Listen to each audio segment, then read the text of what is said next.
Hi Cancer, welcome back to the Astrology 33 channel. This is your November 2024 tarot reading. Thank you to those of you who liked, viewed, shared, and subscribed to the channel. I appreciate all of that. And for those of you new to the channel, source what we have in front of us, it's a Celtic cross spread as always. And I also pulled the 4 agreements and wisdom of the oracle card for you guys.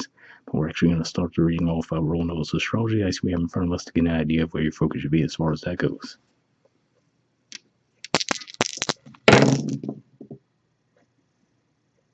Alright, we have the Sun. So, for the first few weeks of November, the Sun is going to be in Scorpio, which is your 5th house of romance, creativity, and children. And then from there, it's going to move into Sagittarius, which is your 6th house of work, health, and daily routines. All right, we have Aries, and Aries is actually your 10th house of career and social status. We basically just had the full moon there, and let's see what else. We have the North Node there, Chiron as well. So yeah, you could definitely see some impact with your 10th house this month. And 12. So 12th house energy for you guys is Gemini. Astrologically speaking, it's going to be a little quiet there in the month of November, but there will be a full moon in Gemini in December. So maybe you'll already start to feel some effects from that. Well, then again, we have Jupiter there as well. Almost forgot it is retrograde right now. But with all that out of the way, we get started with the main spread. All right. In the main situation position, we have the 4 of Cups, which is Cancer energy. And squaring that, we have the 6 of Wands, which is Leo energy. So, of course, given that you guys are Cancers, this makes sense to see this come up in the main situation, but it could just be saying that maybe you're feeling a little bit unfulfilled emotionally speaking. And for some of you, could just be saying that maybe you feel like you're not getting the level of recognition that you feel you might deserve, especially on the financial end of things. If that's the case, it could just be saying that the challenge there might be that you have to put yourselves out there a little bit more this month.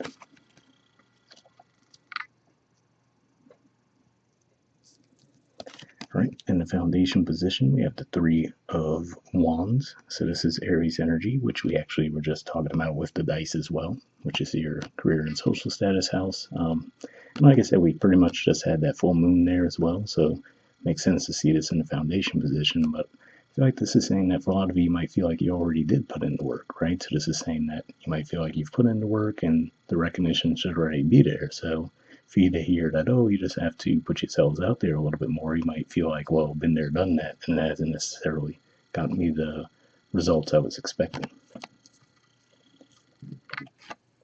All right, in the past position, we have the 9 of Wands, Sagittarius energy. So yeah, so this is another indicator here. This is that most likely you have put in the work, right? So it's only right that you would expect to see the results. I feel like this is saying, though, that the main disconnect there could be that you might feel like all the work you've done to this point is all for nothing, right? So you might have just been losing faith that it was ever going to result in anything. But to me, what stands out is, if we look at their attention, they're not even looking at those 9 wands, well, 8 wands behind them, right? Which to me says that they might not be aware that, yeah, even though it might seem like you've gone through some rough times, it's all heading up to something positive in the future. All right. In the present position, we have the 9 of Pentacles. So this is Virgo energy here. And this could just be saying that maybe now you're weighing pros and cons as far as, okay, I'm in this position now, right? Maybe you feel like it hasn't gotten you the level of success you were hoping it would, right? Because just like we see the 6 wands there, here we see their hand up against the 6 pentacles. So you could just be asking yourself, like, okay, well, maybe this is the more secure, tried and true path, right? But maybe should I consider something where maybe I'd have a little bit more freedom and feel like I have more control over the outcome, right? And maybe, okay, I might have a minor setback in making that shift, but is that what's better for me in the long term? So that could be what you guys are grappling with right now.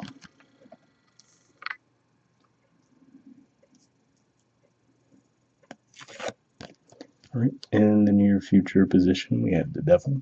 So this is Capricorn energy here, and in Capricorn, we do have Pluto finally wrapping up its transit in Capricorn for good, and it'll be moving out of there around the 20th or so, right before Sagittarius season starts. So this could just be saying that maybe that's part of it, right? This is that final push where you feel like there's that ultimate um, battle for power within your partnerships, right? So whether that be romantic, business, friendships, you name it, you might feel like there's that final push for control there, and you might feel like it's hard to break out of that cycle at this time. All right. In the position of your influence in a situation, we have the moon. So yeah, this could just be saying that ultimately you guys just might feel like you're missing some of the information you really need to really know what to do next, right? So and whenever I do see the moon come up, especially in a prominent position in the spread too, I do try to look at what lunar cycles we'll be dealing with in the month. And there's going to be right on November 1st, more or less, there's going to be a new moon in Scorpio. And then there's going to be a full moon in Taurus right around the middle of November. So be on the lookout for those two cycles in particular. That could really bring some information to your attention. But yeah, like this is saying that you might feel like you're lacking some information, and those two lunar cycles in particular could be important in bringing that information your way.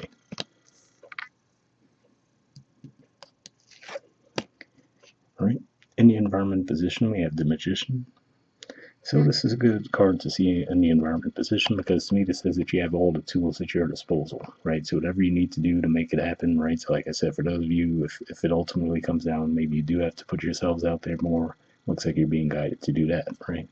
If you feel like you'd rather stay where you are, but you just want to see the conditions improve there, then maybe this is saying you could have some conversations around that to get the ball rolling in that direction. But ultimately, this says to me that you're definitely not powerless in your situation, even though you might have felt like that with the Four of Cups and the Nine of Wands.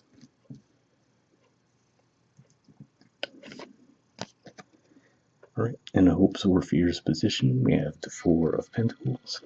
So yeah, to me this says that even though you might not be happy with the way things are, you might feel like you would ultimately lose something if you were to let that go. So that could be where the most difficulties coming in the situation.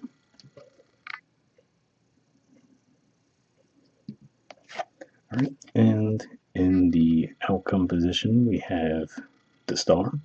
So this is actually the major arcana card for Aquarius, and like I was mentioning when we saw the Devil in the near future, um, Pluto is going to be moving out of Capricorn for good and then back into Aquarius. So could just be saying that once that finally happens, which like I said is just before Sagittarius season kicks off, you might finally start to feel alleviated. Like, okay, these power struggles, whatever the case may be, you might feel like, okay, finally had my last test around that, and now you will start to feel that pressure alleviate from there. Doesn't mean that it was easy at all, right? But it does look like you will feel that pressure start to ease up.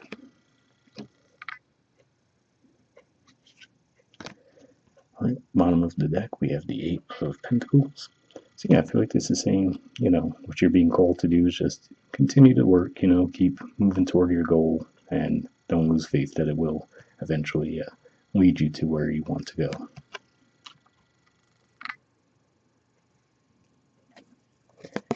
All right, from the Four Agreements, we have don't make assumptions, and it says eliminate gossip.